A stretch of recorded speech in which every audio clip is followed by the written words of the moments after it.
on Ukraine in the coming days, weeks, and months. After this, we're moving on to show you this missile really quick because it teaches us a lot. Oh, this is a Russian missile. It's got wings on it. It can travel a very far distance. And Russia has been using these types of missiles in their war in Ukraine since the very beginning of the war. They fire them at railway stations and electric grids. And whenever something like this happens, investigators rush to the scene, not only to recover the casualties, to rush people to the hospital, but also to sift through this debris. All this mangled metal and material. This missile debris contains important clues. If you zoom in, you're gonna see something crazy. This little component inside of this missile has the logo of a company called Vicor, which is an American company. Over the course of this war, investigators have been looking into this debris to try to understand how Russia is making their missiles, what ingredients they're using, and where those ingredients come from. So without Western technology, Russia wouldn't be able to build missiles. And it's not just one power converter from baby. Vicor. This missile is packed with microelectronics, the key, most sophisticated parts of the missile that come from the West. Like the communication controller, which is made by Zilog, another American company. The guidance system, which runs on 3 microprocessors, all 3 made by the American company Texas Instruments. And then, of course, the brains of the whole thing, the microchips. They're made by Intel, the American chip giant that is currently being subsidized by the US government to make more chips. The future of the chip industry is going to be made in America. Made in America. All in all, I mean,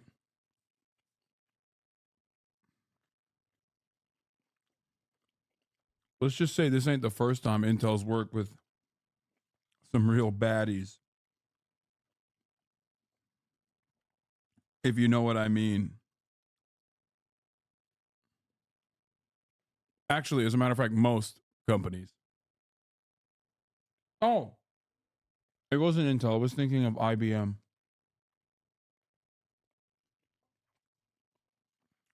Yeah, my bad.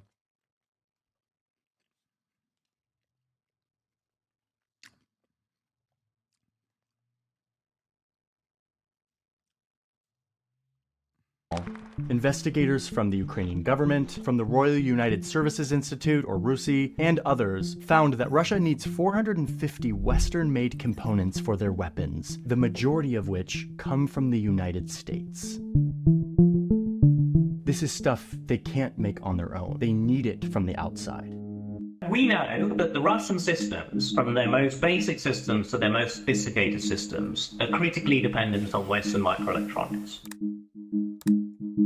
Ukraine is making an effort to gather Western air defense, which then shoot down missiles that are made possible by the West, by Western microchips. That's Alexei Sorokin, the deputy chief editor of the Kyiv Independent, which is the largest English language newspaper in Ukraine. They've been covering the war. We've been working with them to investigate how technology is affecting this war. For this story, we looked into how this Western tech is making it into Russian killing machines. The Kyiv Independent received this leaked report from the Ukrainian government that gives us more clues as to how this technology is making it into Russia. Illegally flowing through a shadowy network of shell companies, fake aliases, circuitous shipping routes, all to evade sanctions and arrive to front companies for the Russian military. Many of them eventually ending up in missiles or drones or other vital weapons being used to invade Ukraine and kill its people. This is a quintessential case of modern war. American companies are like, damn, oh, did we do that? No. Oops.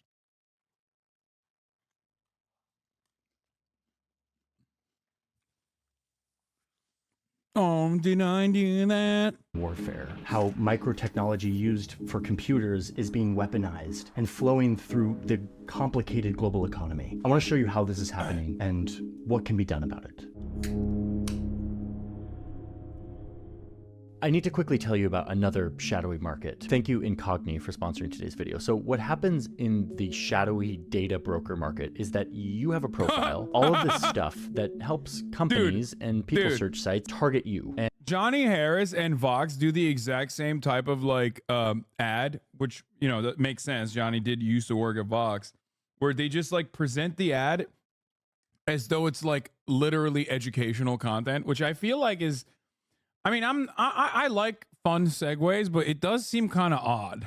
And call you and email you and send stuff to your house. I find this fairly violating. So the way this works is you sign up for Incogni and you give them permission to act on your behalf, to go out and to make a request to these hundreds of data broker lists that you and I are on, to tell them that you want to be off the list. And by law, these companies are required to take you off the list. That's what's awesome. Once you give them permission, you get access to this dashboard. You get to see all of the requests they've sent out. Since I signed up for Incogni, my phone has been quieter, my email's been more chill, my house has not been inundated with as much junk mail, and I feel a lot better knowing that my information is not on like people's search sites, or that insurance companies aren't using my browser history to like jack up my premiums. There's a link in my description. It's incogni.com/JohnnyHarris. You can sign up for the annual plan and get 60% off. You do the annual plan so that Incogni can be like constantly scrubbing you off of these lists, because you're always being added to new lists. When you click the link, it helps support the channel too, so please use the link, but you also get that discount.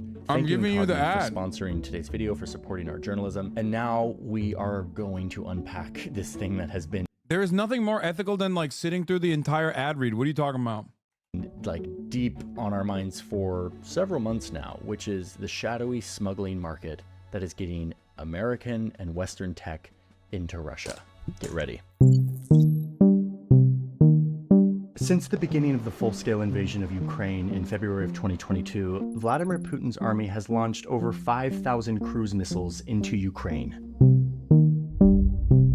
What happened is Russia wasn't able to conquer Ukraine in the first month or two. In October 2022, Russia came up with this new tactic. It will use missiles to destroy Ukraine's energy infrastructure and kill Ukraine's economy and force people to negotiate. These missiles have killed thousands of civilians. They've leveled homes and communities, and they've destroyed the economy and daily life of many Ukrainians. So in response to this invasion, the West responded, not only by giving weapons and money to Ukraine to fight this war, but also trying to cut Russia off from the global economy, including being cut off from these vital microelectronics that they need to build their missiles, to build their weapon systems. This is what sanctions do. It makes it illegal for a company like Texas Instrument or Intel to sell their microchips to Russia. Again, Russia can't make this stuff on their own. So the idea was that if you could cut Putin off of the chips, then he would eventually run out of the ingredients he needed to continue to make missiles and other weapon systems that he was using in Ukraine.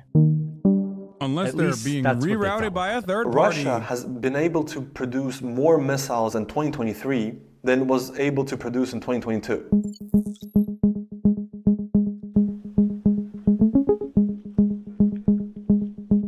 Russia didn't run out.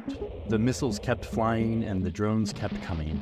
Well, tonight, a third of Ukraine is without power after Russia destroyed power stations in the last 8 days. And to find out how this is happening, Ukrainian investigators have been gathering remnants of Russian weapons, bringing them to these missile graveyards. Like this one that the Kyiv Independent team helped us get access to. Вот тут видно, вот тут залишок від ракети, пожалуйста. Вот 37-ма ракета, Х-30. Вот елементи теж від калібра на дослідження от привезли. At these missile graveyards, investigators dissect the wreckage and look inside to understand how these Russian weapons work, to try to gain an advantage in this war. But what they found was surprising. Хтось хоче дані, які комплектуючі там застосовані. Які країни-виробники, для чого, які фірми. Нідерланди, США, США, США, США, Китай, Росія, Китай, США, Гонконг, Німеччина, Корея, Південна Корея, Швейцарія. They were finding that these components were coming from American companies like Texas Instruments and Analog Devices. Investigators have looked into dozens of missiles and they keep finding the same thing. US and Western technology that is somehow making it into Russian missiles and drones long after economic sanctions should have cut off the flow. These are the chips they need for their guidance systems, their wireless communication, for their targeting, critical components that Russia can't make on their own. How exactly is the Russian military getting their hands on Western microelectronics even after sanctions went into place that made it illegal for Western companies to send microelectronics to Russia? And the answer is this map.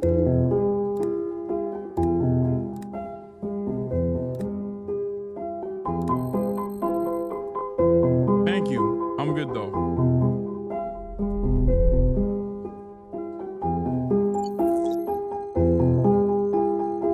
This map shows at least a part of a shadowy network, a market that Russia uses to keep vital technology secretly flowing into Russian weapons. This tech travels through the veins of the global economy, using loopholes, shell companies, and convoluted shipping routes to escape these sanctions. Now, let's be clear, this is not the whole network. This is a shadowy black market. It's very hard to see and to report on. But thanks to some amazing reporting by Reuters, by Reuters. Why are we watching propaganda videos? What do you mean? I always watch propaganda videos. I love Johnny Harris. By the Kyiv Independent, the Financial Times, and others, we've been able to piece together what this looks like, how Russia gets its hands on these microchips. Let's start here in New York City, where we know that 2 companies were registered in Brooklyn as electronic components distributors. Both of them were owned by the same 3 guys who used aliases like Nick Stevens or Geo Ross. These companies have been shipping millions of dollars worth of electronics from various locations in New York to several middleman countries that have no rules about sending stuff to Russia. From there, this technology was then shipped into Russia to a company that makes weapons for the Russian military. When these guys got busted, investigators found that the specific microchips that they were shipping into Russia were the specific chips that Russia uses for various weapon platforms that they're using in their war in Ukraine. In another case, this one company based in Singapore starts buying American microchips from the US and selling. You mean China? Singapore, China? That's right. God damn it, it's the Chinese again. I knew it. Somehow this is about TikTok. $250,000 worth of chips to a company inside of Russia who seemingly has nothing to do with the Russian government. That company then sold them to another Russian company called Robin Trade. But it turns out that Robin Trade is just one of many fake companies that sells to yet another fake company called Cernaya Engineering that we now know is actually just a front for the Russian spy agency, the FSB. This convoluted daisy chain of fake companies is used to hide the fact that the FSB, the Russian intelligence agency, is procuring chips through this network to make it look like this was some civilian tech company importing these chips. One of the greatest tools in this network is the shell company. The fact that in our global economy, you can make a company by signing a few papers and paying a fee, and then you can start doing business under the name of that company. Like there was this one computer parts company in Germany that before the war was selling technology to Russia. But after Putin's invasion, EU sanctions banned that company from doing this. So the German company starts selling chips to this shell company in Turkey, which immediately turns around and sells them right to Russia. Custom records show that in just 7 months, this new Turkish company sent $20 million worth of computer parts to Russia, including US-made microchips. And the missiles just kept on flying. Ukraine says Russia has fired at least 80 missiles at targets across the Capitalism is so good. It's just like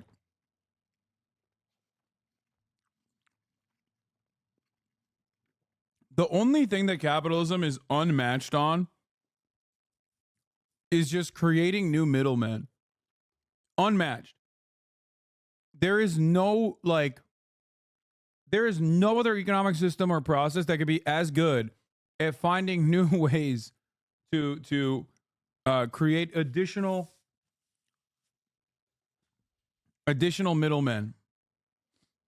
I'm technically a middleman between, you and direct access to the news, or even Johnny Harris. It's so good. We are so innovative when it comes to finding new ways of marketing the same product with an additional layer. Turkey is in an especially funny situation. I guess so is Germany. So is every country mentioned here because they're selling to both sides.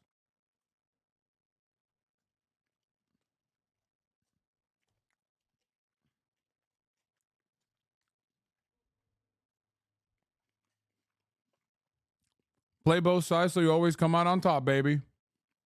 Classic.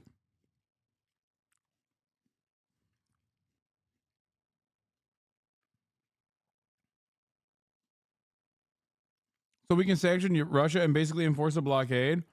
But when Yemen does it, we bomb the shit out of them. Also, wasn't the whole reason Japan attacked PH was because we cut their Pearl Harbor, was because we cut their oil supply and basically enforced the blockade. So doesn't that mean that Pearl Harbor attack was justified and Americans shouldn't be upset? Damn, dude, you got really mad. Or is it just another American double standard? Yeah, no. Of course, Pearl Harbor was not justified. And neither is America's bombing campaign. Even though Pearl Harbor was seen as like ample reason to fully get America invested in World War II. So it's one of those circumstances where like a shitty situation turns into like one that ends up putting America on the right side of history for World War II at least.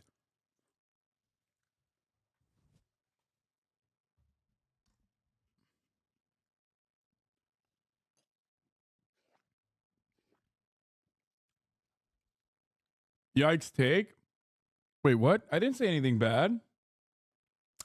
No, that guy was being sarcastic anyway. I just treated it as though it's serious. But he was sarcastically making that point. Yeah. No, I know they weren't justified in being sarcastic about both the Yemen attacks and Pearl Harbor attacks for similar reasons.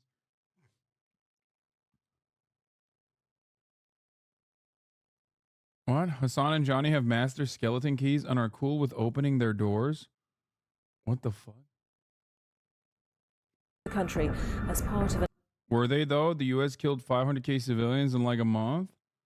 No, I didn't talk about nuclear bombs or the firebombing campaign. I'm simply talking about the United States' involvement in World War II. Yes, that was an objective good. Hello? Are we crazy? What the fuck? I'm not gonna fucking defend Imperial Japan. Are you out of your mind? Do you know the metric ton of war crimes that they did? Are you out of your mind? What the fuck? Hello?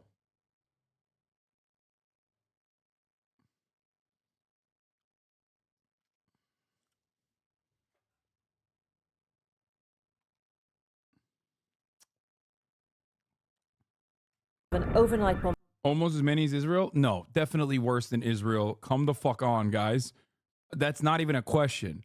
Okay? That's ridiculous. No, it's definitely worse than Israel. What Japan did in China is literally worse than Israel.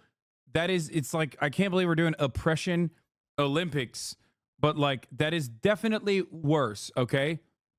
Please stop. Just because they've never apologized for Nanking or any of those other things like Unit 731 does not, Nanjing, does not change the reality that like they did really, really horrifying things. Like Nazi style shit. Like Nazi shit. Korea too. It's just like totally ridiculous. I mean, Japan at the time was a incredibly violent colonial power in the region. So, yeah. Just because they don't recognize it and America never talks about it because Japan has been our ally ever since doesn't change that reality. Now, we didn't actually nuke Japan for those reasons. So, you know, our reaction to Japan was also not super great either. You know, we definitely went above and beyond.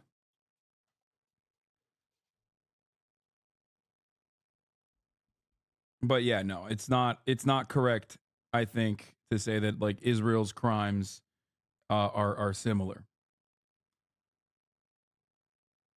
bombardment. So you can see that it's like a lot of these middlemen countries that the chips are being sort of trafficked through to evade sanctions. And this has given a lot of attention to a bunch of random countries that were never a part of this technology trade before. Like the Maldives, this island nation that is much more known for like Instagrammable vacation photos. They had no real semiconductor or microchip industry before this. And yet, right after Putin's invasion, the Maldives started seeing ships arrive with hundreds of thousands of microchips, arriving at their ports only to immediately turn around and head for Russia. But when they pull into the port, they do have to register with the customs agents, and so we have customs records, which shows us where this stuff is coming from. These records show us that a lot of these chips are coming from a company registered in Hong Kong, but who is owned by a company in Singapore, which is in turn owned by a company registered in the Seychelles Islands. Oh, and this company, which a Reuters journalist found was just an empty office in Hong Kong full of boxes, has only one officer, a Spanish citizen who owns an airplane club in Catalonia. And yet, somehow this company is responsible for over $200 million of electronics being sent to Russia, including $50,000 of Intel and AMD microchips. And as we saw, much of it flowing through the Maldives. I mean, do you see how this works? Like, yes, it is illegal for someone to send microchips from the United States of America to Russia, but when you have shell companies and middlemen countries that are not a part of the sanctions, you can kind of get around that pretty easily. There's this one company in China called King Pi Technology. They do the same thing. They buy Western chips from companies in like India, and then they sell them to Russian companies that are known to do business with the Russian military. The United States government found out about this and cracked down. They put King Pi Technology on the list, the sanctions list that says that American companies are not allowed to send them microchips. But lucky for them, they've got a bunch of other companies that do the exact same thing that aren't on the list. They have a whole network of these shell companies owned by these two guys that confusingly have the same last name. So these guys just keep sending Western microchips to the Russian military, now just under another name. The US caught on again and they cracked down on that company, but this will not stop them because they'll just operate out of another one of their shell companies. One day you're King Pi Technology, the next day you're 3HC Semiconductor. This is the game of whack-a-mole that enforcers are stuck in. Shell companies are disposable, they're pieces of paper. So it's really hard, really slow, really complicated, and difficult to enforce. And in many cases, the middleman countries like the Maldives have no real incentive to crack down on this. All it means for them is just more traffic through their ports. Like you've got Russia's neighbor, Kazakhstan, where imports of microchips mysteriously. Yeah, I was about to say, well, the other side of the story that Johnny Harris is not mentioning is that the EU countries are doing the exact same thing in reverse when it comes to buying natural gas.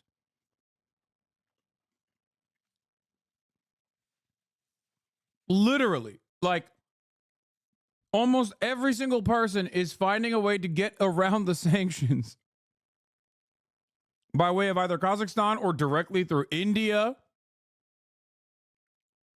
So all they did was add a middleman.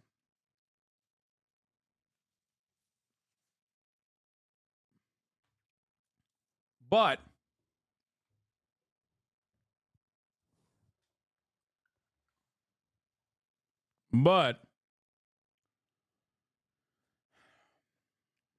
Kazakhstan is rising up as a consequence, so we're on board. You know what I mean?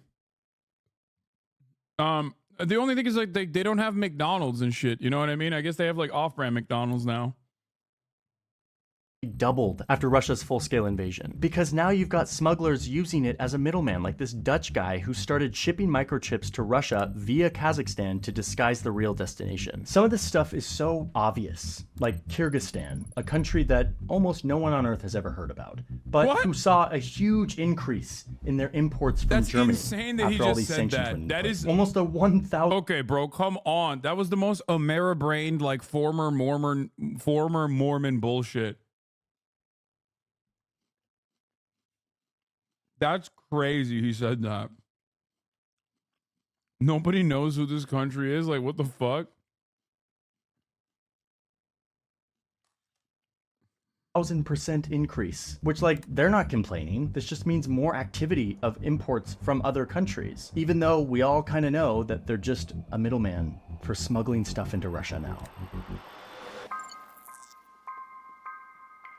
So, that's the answer. That's how Russia is getting Western-made microchips into their country, despite all of these sanctions that should make it illegal. This is how they're fueling their war machine. That leaked report that we saw from the Ukrainian government was a plea for help. It was a sounding of the alarm bells. It was given to Western diplomats at a summit to basically say, hey guys, thanks for all the money that you're giving to us, the weapons, the anti-missile and anti-air defenses. Yeah, except like, because the Western diplomats didn't do shit about it, it's leaked, it's made its way into Financial Times and all these other outlets, and now made its way to Johnny Harris. And that, why don't they just shut down the companies that are smuggling? Because they open up new ones.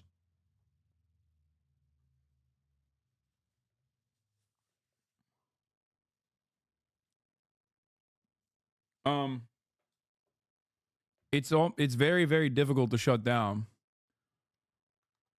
I think. And they always, because the entire principle is like free trade. You know what I mean? Oh yeah, we're still selling American product. We're still selling American product. It's not like we're gonna crack down on like American manufacturers selling, when they can always say, well, we sold to a fucking third party, like we did our due diligence.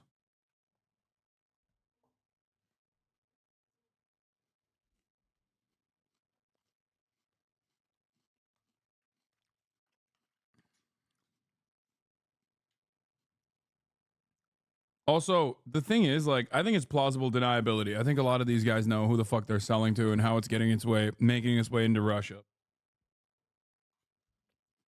Like, I don't believe that these guys are like, oh man, I can't believe that these weapons or these chips made their way into like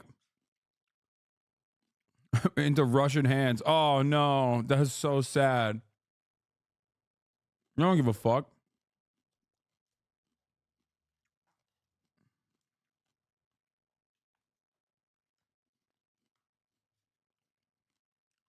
Play both sides and you always come out on top. That's it.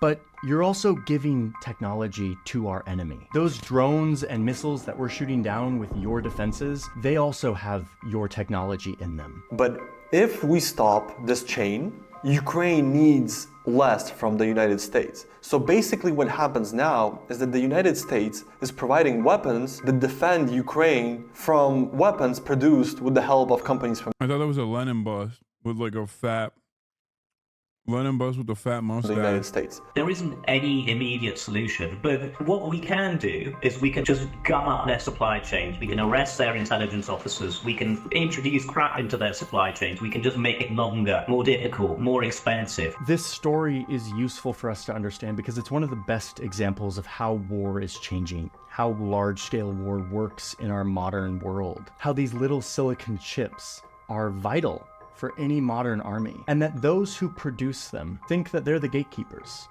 that they can stop the world from getting their hands on this tech. And what we're seeing is they really can't, at least not fully. No matter what the US and its allies do to try to control who gets microchips and who doesn't, the complexity of the global economy makes it nearly impossible to do so. And yet, that doesn't mean they shouldn't keep trying. But here we're talking about protecting the lives of...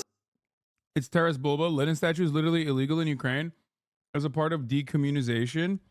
They are fake friends to Lenin. That's messed up. Ukrainians being fake friends to Lenin is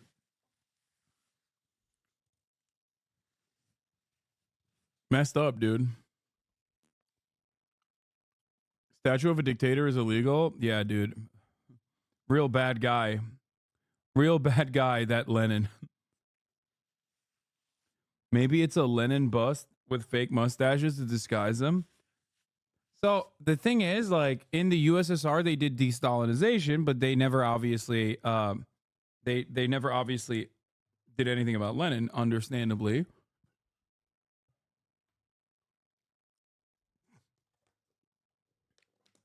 Because, as always, you know,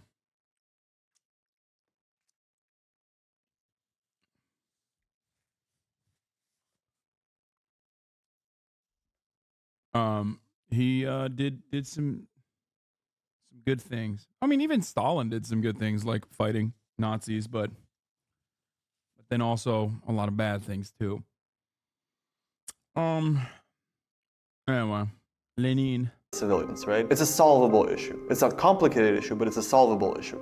And that's what gets me, is that if I knew personally that some kind of action from myself can help save an innocent person, I'd definitely do it.